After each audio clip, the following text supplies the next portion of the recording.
Sa aton mga kabumbo, tungod sang pandemic COVID-19, ang aton nga mga tumuluo, labi na gid ang mga senior citizens kag ang mga kabataan nga alangon pa,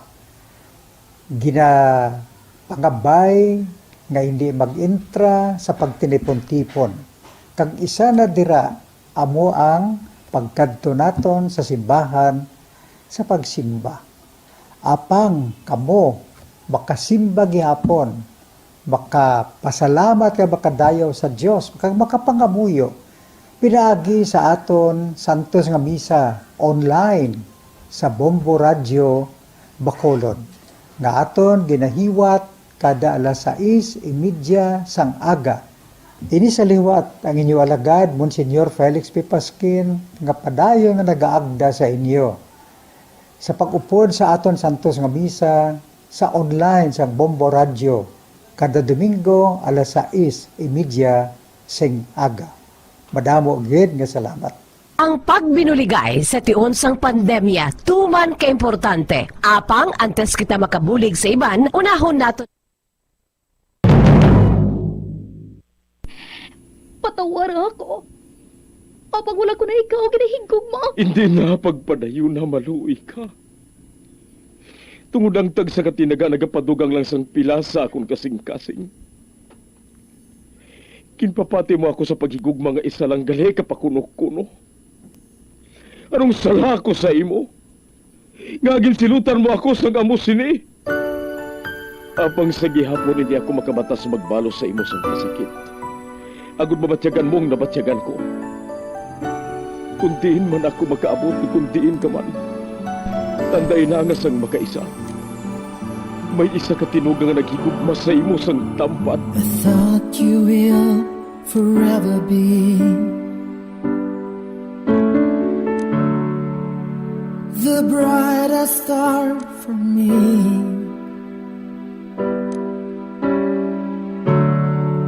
And I promise I will stay in love with you till the end. Once, there was a love. Sa tag sa kakabuhi sang tawo, kag sa tag sa kabahin sa iya kasing-kasing, may isa kahandumanan nga matahong, masadya, masakit, kag makahalamot nga dulot sang paghigugma. Kung kamo may handumanan sa paghigugma nga hindi malipatan, ipadala lang diri sa aton palatuntunan. Once, there was a love. Kay ina paghahatagan namon sang kabuhi para sa inyo kalingawan. Once, there was a love. Love someone new someday,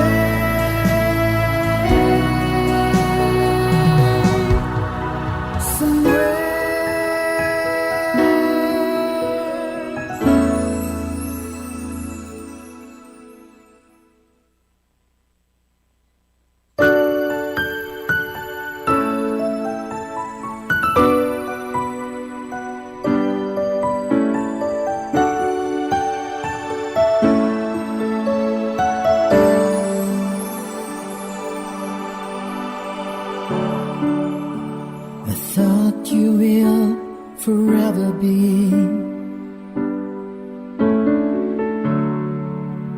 the brightest star for me.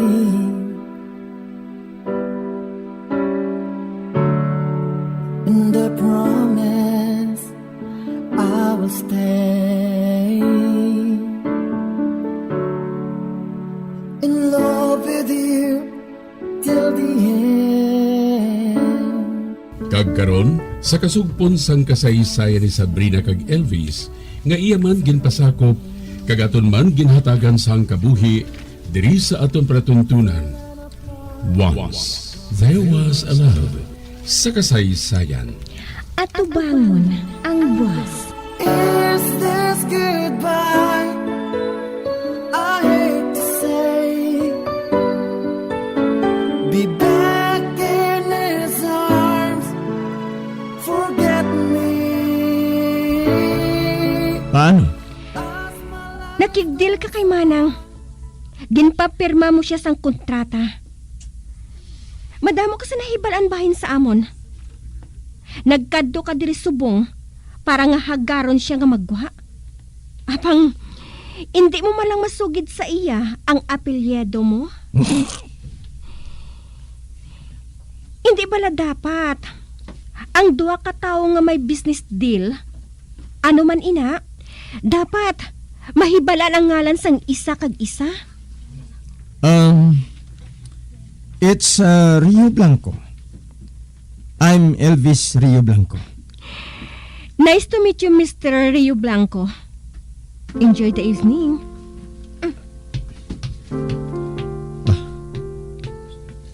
Doon na isahan niya ako, ha?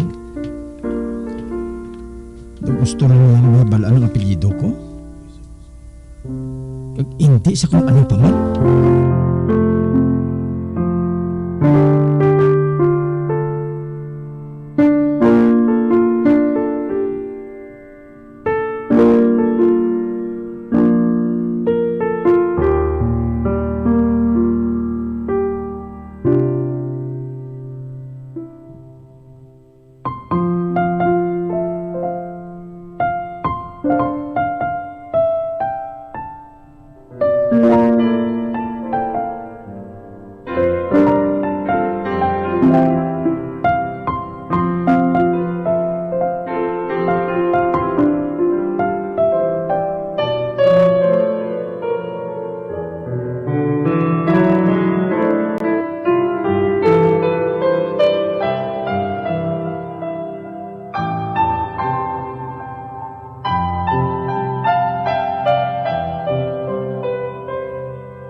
Wala man ako sang dapat nasakuan subong.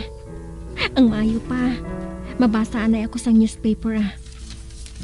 Apang, tamad ako magbasa sang balita. Dili lang ako makadto sa Life and Leisures. Wala ako sa makita bahin sa grupo nila ni Manang nga mga modelo subong. Ba? Ano ini? Kilala kong ari sa laragway nga ini, ah. Si Elvis? Siya gid ini. Aber, basahon kong nasulat bahin sa iya. Oh. God! Si Elvis. Siya ang nagbulo sa posisyon Inocencio Rio Blanco? Ang lalaki nga nautangan namon sang dako. Kag nabutang diri sa article nga ini, nga agresibo si Elvis sa ila negosyo. Kagin pamakal niya ang pila ka manugsira na nga kompanya. Apo gali siya na Inocencio Rio Blanco. Kag pareho gid siya sa lolo niya. Amo man sinaginhimo sang tigulang sa pamilya namon. Ipabasa ko karon kay Manang ang article nga ini.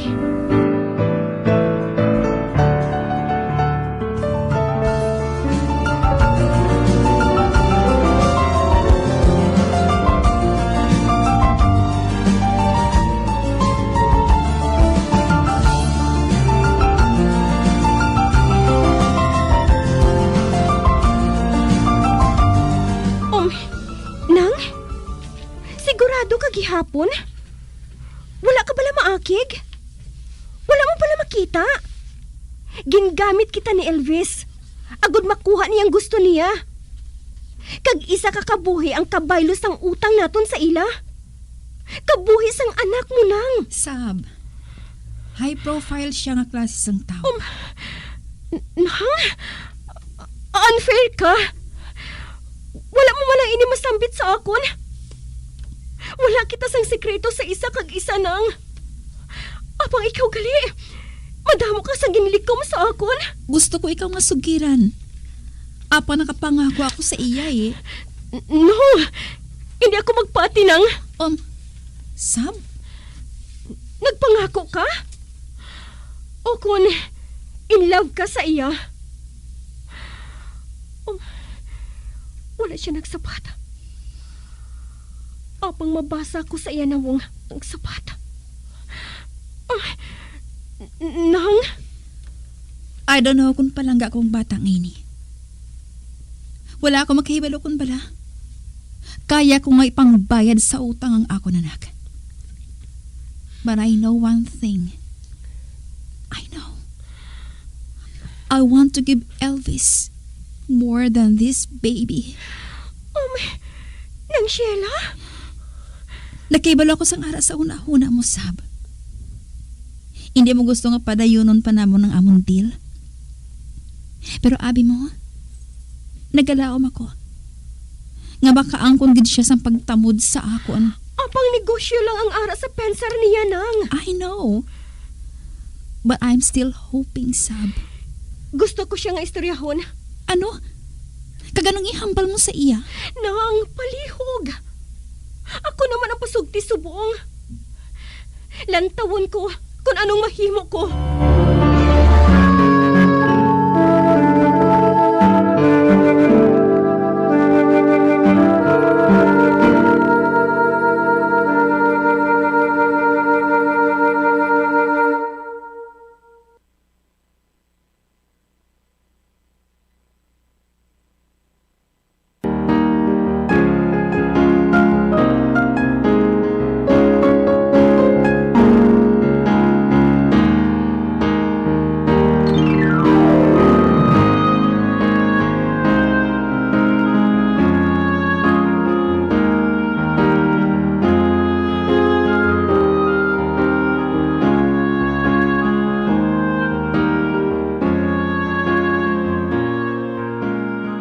Si Sabrina.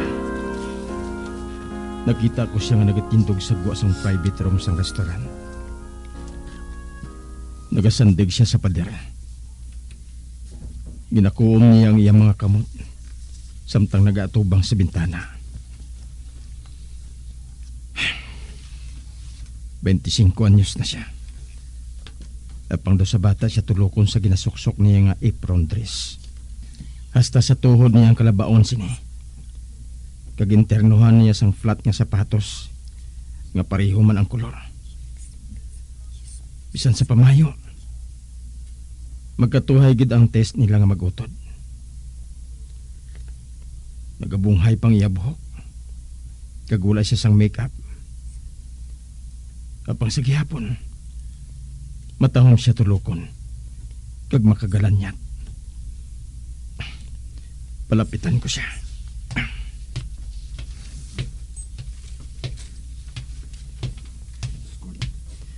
Daw kadalong gid sang ginapaminsar mo.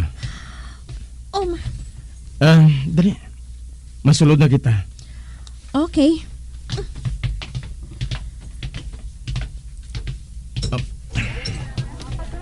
Feel free.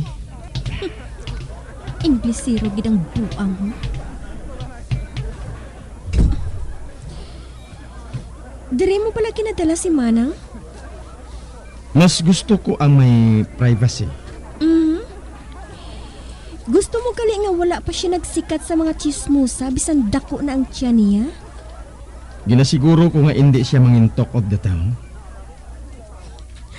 Nga. Salamat ha. Bahin bala sa anong meeting naton ngayon eh. Basi pwede na kita nga makapungko? Okay.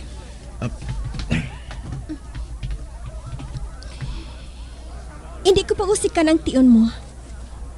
Nakahibalo ako nga masako kakatama eh. Kag importante sa imong oras. Anong himbala naton? Bahin kay Manang Sheila. Ano balay na? Gusto ko nga atipanon mo siya. Ano? Walay na madala sa among deal. Ag nakaibalo sina si Sheila. Apang in love siya sa imo. Inabalang rason kung nga nakikita ka sa akon? Hindi. Madamo ako sang gustong ay hambal sa imo. Pero, bisan ano pang buhaton ko, sakiton mo lang ang balatyagon sang utod ko. Kuna mo, nga nag-usik ka pa sang tiyon. Tungod palangga ko siya.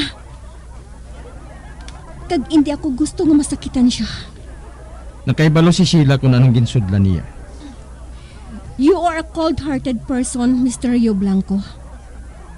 Amo inang maathaga nakita ko sa imo subong. Oh, nga nagtindog ka na. Sorry for taking your time, ha? Amo na ako. Oh, kinayatan niya ako sa kamot. Basi kung may iban ka pa nga tuyo. Parehos ang ano? Like, gusto mo nga atipanon ko ikaw. Sa baylo nga si Manang. Bastos! Buing kamot ko, ha? Nga daw hindi ka magpati. Nga hindi ka gusto nga masakitan ang utod mo. Gusto mo ba lang makaangkon sang kung ano nga ara sa iya subong? Sweetheart? Oh. Gintampak mo ako. Hindi mo ako, sweetheart. Dira ka na.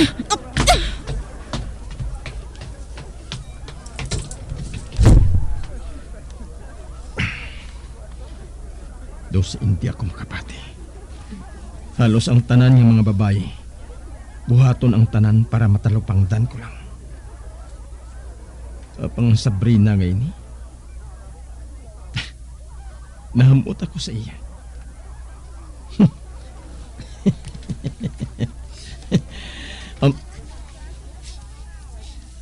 Kadlaw ako. Buta nga hindi ko mapatihan nga mabuhat ko. Si Sabrina. Siya lang ang nakahimo sinisakon. Siya gid lang.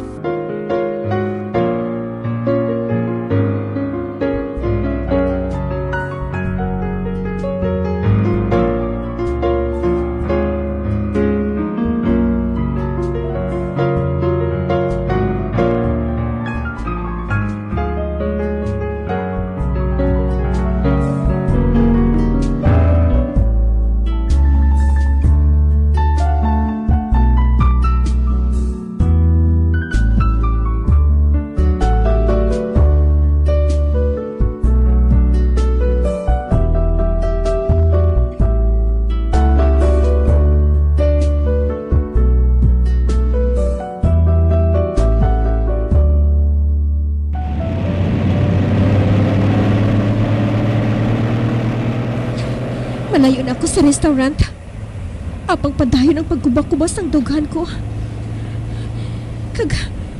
Kagbasi ko makabungko ako. Kung magpadayon ako sa pagdrive ka amo sining sitwasyon ko. Ang maayo pa, mapundo ako. Padulugon ko ang salakyan sa kilid sang dalan.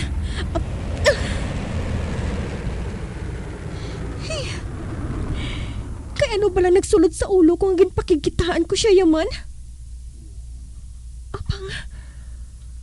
Kung wala ko gintampa si Elvis, halukan gid pala niya ako. Kag si Manang, sigurado nga usisaon niya ang ginbuhat ko nga papagkikita kay Elvis. Anong ihambal ko sa iya man? Nga dyutayan na ako halukan sang lalaki nga ginahigugma niya. Hambalon ko bala siya nga wala sang plano si Elvis nga hatagan sang pagtamod ang balatsyago niya. Nga sa pihak sang pagbastos ng amo nga lalaki. Guwapo gihapon siya sa panulo ko. Hinali ko naman na dumduman ang ginhambal niya sa akon. Denerved.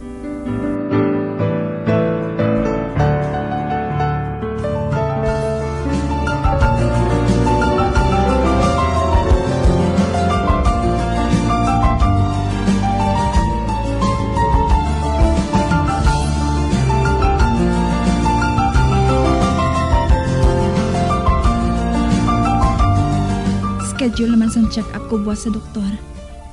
Ang maay pa. Hambalon ko si Sabrina. Updan ng anay niya ako.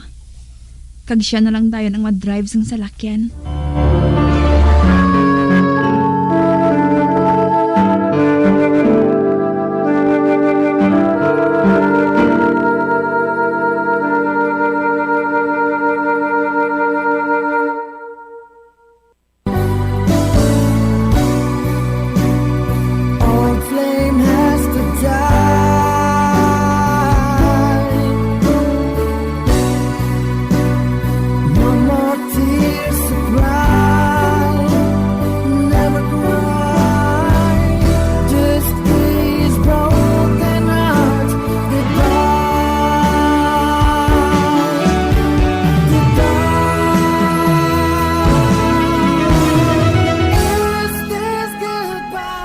kumpiyanso na gid ninyo sa pagpamati ang mga kasugpon sang kasaysayan ni Sabrina kag ni Elvis nga iya man ginpasakop kag aton man ginhatagan sang kabuhi diri sa aton panatuntunan. Once there was a love sa kasaysayan. At tubangon ang buwas. Direksyon Marnie Mongcal. Love someone new someday.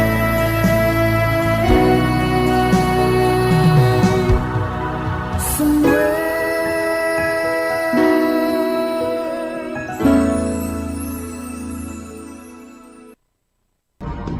Subong nga mayara sang coronavirus pandemic,